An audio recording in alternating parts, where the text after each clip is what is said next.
Hey, thanks for stopping back by. It's really great to see you. I'm glad you're here.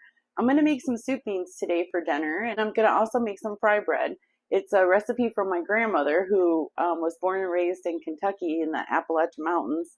And it's an amazing, amazing dish, but it's not healthy whatsoever. I grew up eating it. My mom grew up eating it. And then my kids grew up eating it. And now my grandkids are going to grow up eating it. So it's just one of those family classics. Yeah, so why don't you join me? So the first thing I'm going to do is pick through my beans and clean them. I Beans are a really good source of protein and iron. Um, a lot of people don't know, believe it or not, there's a lot of people that don't realize how good for you just a regular old pinto bean really is. I remember my grandmother used to make them all the time, and they were so good. My grandma, she could take anything and feed an army with it. Like you give her a potato and the whole neighborhood would have a meal. She was just, that kind of person. My grandma was born in 1917, so it was right before the Depression. And so she was a young woman in the 20s and 30s. And I think my oldest aunt was born in the 30s. And, so she was raised in a family in the mountains in Kentucky. And our southern relatives, they knew how to survive. They knew how to survive off the land. And they hunted and they grew their own food and made their own moonshine. I don't know that my grandma's family did, but I'm sure they did. Somebody, probably an uncle or something somewhere. But anyway, and so when her and my grandpa moved up north here in northern Indiana, my grandma brought a lot of that with her, and she raised her daughters because she had six daughters, and she raised her daughters to be very strong, resilient women. And then all of her granddaughters are the same way. Like all of us girls, we're just, we're a family of women. My grandma didn't have any sons. She only had daughters. So, I grew up with a lot of strong women as influences around me. Um, all of my cousins are very strong women, and we got a couple of boy cousins, and they're manly men. They're very manly men. My grandma, she had some wonderful grandkids. I remember that my grandma would make this meal, and oh man, it would be what we called soup beans and fried potatoes, and then she would serve it with tomatoes and cucumbers and either green onion or sliced onion and cornbread. And oh my OMG, man, I still think about that stuff and my mouth will start watering. You know how it is, grandma's food. Ooh, it was one of my favorite meals that she would make. And so sometimes when I'm thinking about her, I will cook up a batch of soup, beans, and cornbread, and it just brings back wonderful memories for me. And it's something my kids grew up with, so I feel it feels pretty good to teach my kids. Look, this is what my grandma made. Your great grandma, you know. It's kind of good.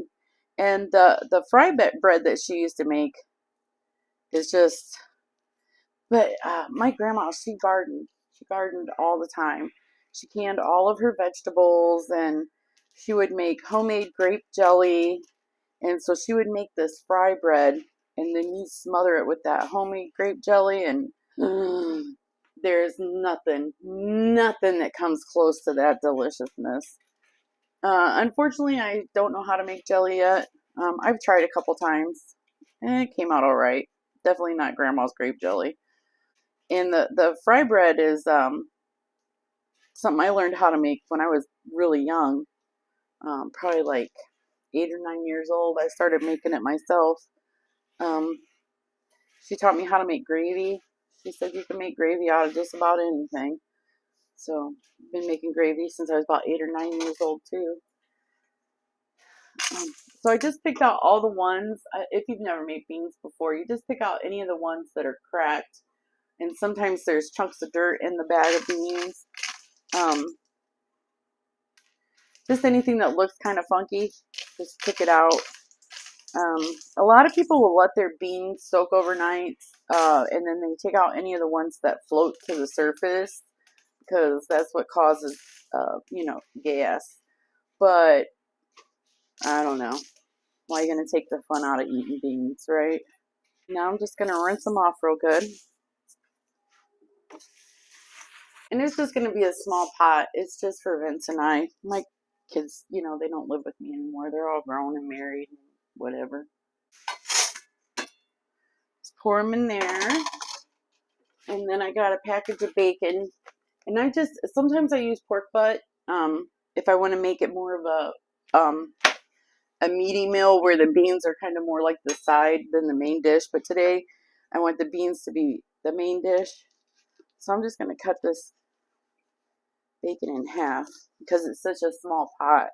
Otherwise I'd put the whole pound in there, but I'm going to save some of this bacon for the weekend for Vince and I. And I'm just going to throw that in there. And I'm going to throw in a dash of garlic powder. Just a dash, just a little bit. And a dash of onion. Again, it's just a little bit. You just cover them with water. It's probably like twice the amount of beans, so it's like 1 part beans, 2 parts water. And then after I add the water is when I add the salt. Just want to put in just a little bit. The bacon's pretty salty too, so not like that much. And then I put it on like a medium low heat, and then I cover it.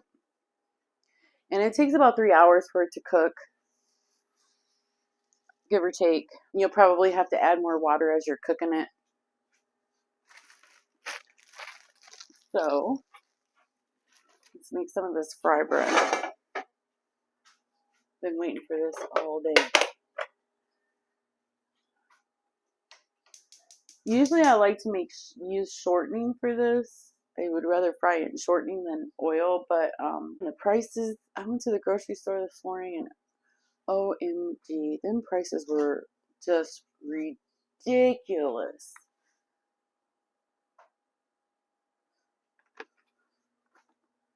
Oil in there for it to fry.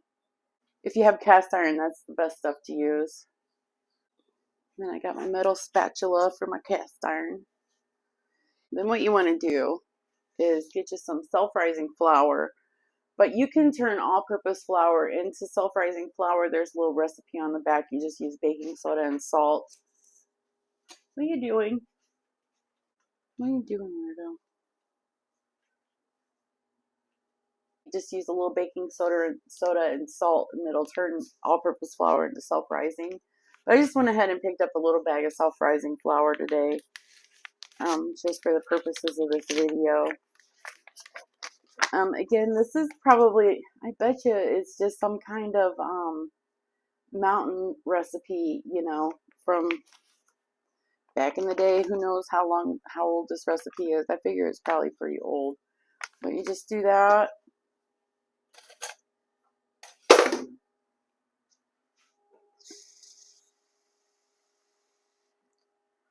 You add some water, like if you're making pancake batter. And just give it a good stir with a fork.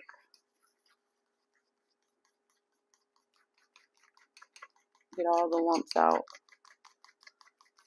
Man, when I make this stuff, it brings back so many memories of my grandmother.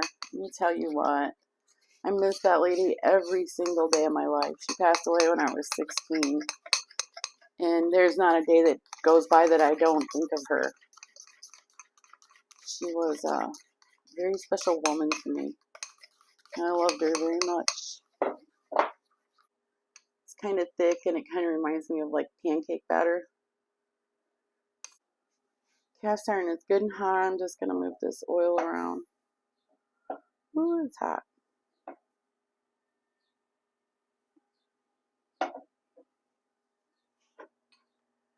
I'm going to take my batter, just pour it right in the middle like you would a pancake. Just like that.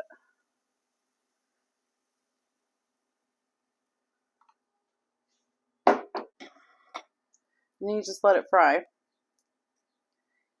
So I feel like, and I'm not being political, so don't get me wrong, okay? I'm not talking about, it's this person's fault or that person's fault or whatever, but I just, like I said, I went to the grocery store this morning and, I was almost in tears with the prices of stuff right now. Let's let that fry up real good.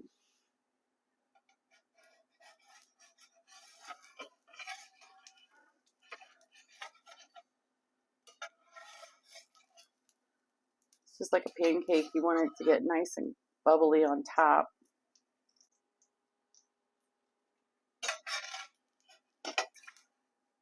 And we'll turn it over. Once it looks like this, where a lot of the dough on top is cooked, we'll just give it a flip. Look at that. Look at that. I just, right here, this right here is my favorite. When it goes like that, it's going to be crunchy. I just love it.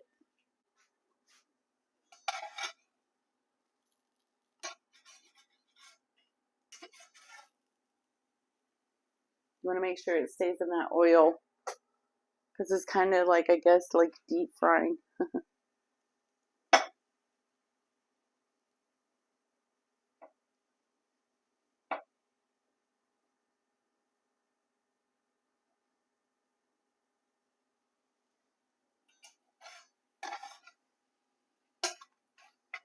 And there you go. There's the first one.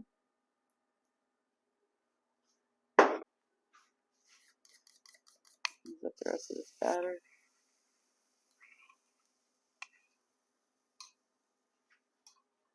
All right. Piping hot. Oh, that looks so good. Take a little butter to it. This is not a dish for anybody that wants to be healthy. This is something that you would make to feel full. Back in the day when they worked out in the fields and stuff, it was important that they had a high fat, high carbohydrate type diet. We're very, what do you call it? When you sit around a lot and work on computers and sedentary, I think, or something. We don't work as hard as they did back in the day. So it looks like on the inside. All right, it's going to be hot. Oh my God. It's so good.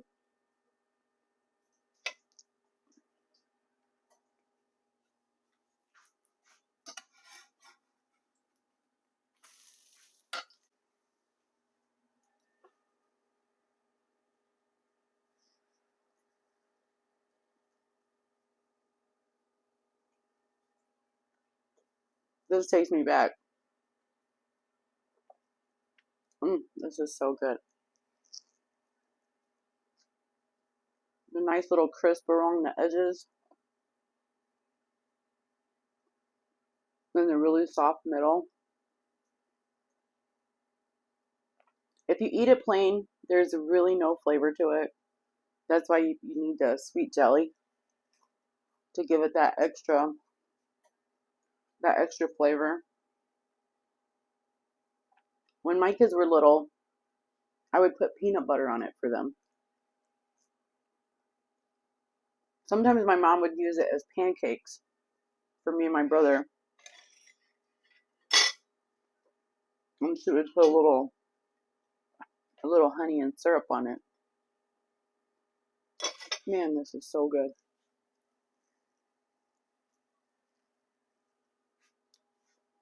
Takes me so far back. The shortening is better to cook this in because it gives a little more crispness than the oil does. And probably when my grandma learned how to make it, she was probably using lard. Imagine how crispy it was then. So you can't have a pot of beans without cornbread. My recipe calls for 2 large eggs, and my chickens are still laying eggs that are kind of small. So I'm going to use 3 of them instead of 2 large ones. And what you're going to do, yes, these eggs are from my chickens. And I've washed them off really good. Just gonna put the eggs in.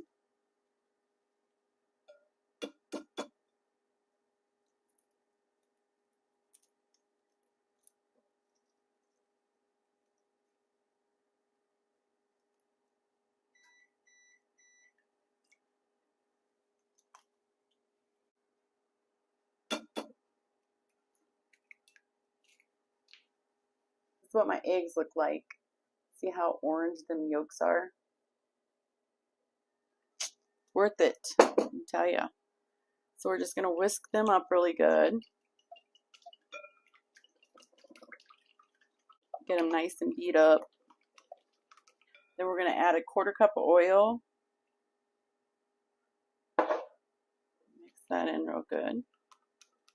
And then 1½ cups of cornmeal.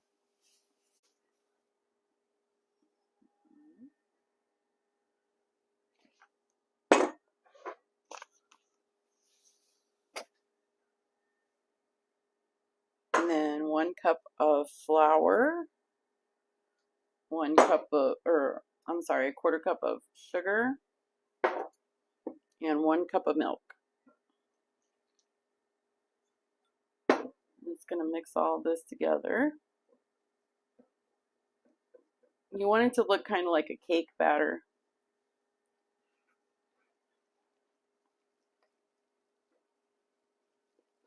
I'm going to cook mine in a cast iron skillet.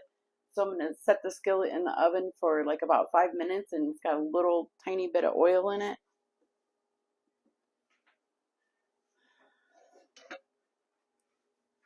It's got a little oil in it, and you just want to get that oil hot. That way when you pour the cornbread in there, it'll just start baking right away. So leave that in there for about 5 minutes or so. You want your cornbread to look like this. It's like a thick cake batter. It's going to be tasty. And then our beans should be done. And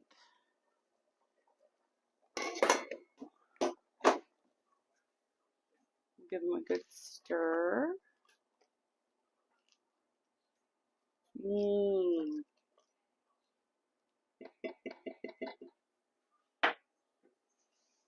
you can test them by just giving them a squish. If they're squishy, they're done. You can taste them. Yep, they're done. Turn them off and let them sit there for a minute and just cool down. Okay, our skillet's nice and hot. We're just going to pour our cornbread in.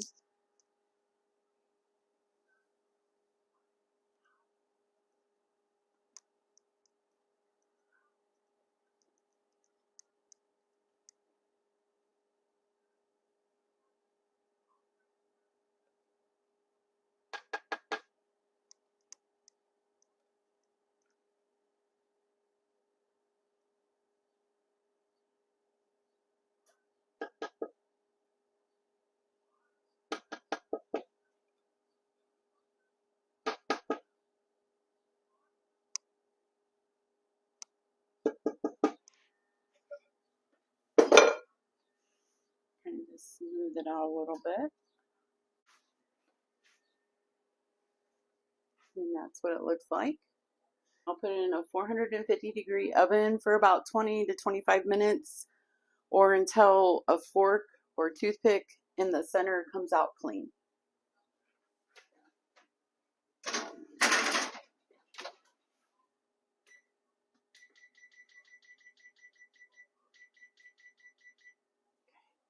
So I set the first timer for 20 minutes, and we'll check it in 20 minutes. So here it is. You got beans and cornbread, a sliced onion, and raspberry iced tea. Let's try these beans.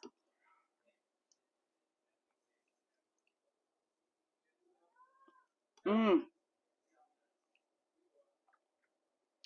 really good. Just the right amount of salt, and that bacon gives it that little bit of smoky flavor with just a little bit of that pork salt with it, that hint of pork flavor. Use a raw onion for a chip. Man, that is so good.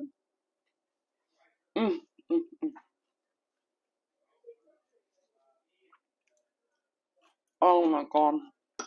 The cornbread is great too. Nice and soft on the inside with just a little bit of crust on the outside.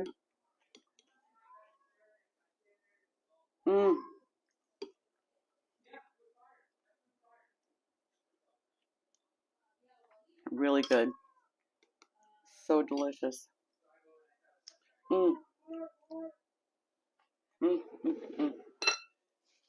Thanks for eating dinner with me. You guys have a good one. I'll see you next time. Bye-bye.